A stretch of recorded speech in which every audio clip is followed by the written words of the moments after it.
הם נכנסים ואני אומרת להם, יש לי פה 2 ילדים. הדבר הראשון שאני אומרת להם, בעברית? לא, באנגלית. הם מסתכלים ואז אחד אומר לי באנגלית, אל תדאגי, אני מוסלמי, אנחנו לא נפגע בכם.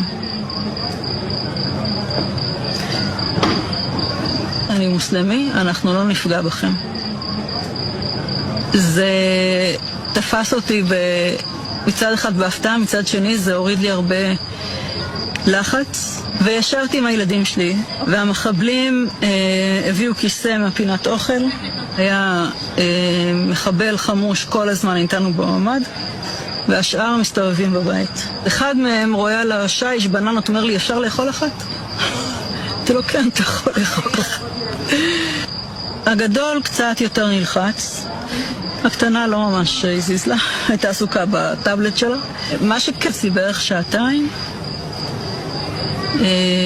בסוף השעתיים האלה אחד מהם סוגר לי את הממ"ד והם יוצאים. לא?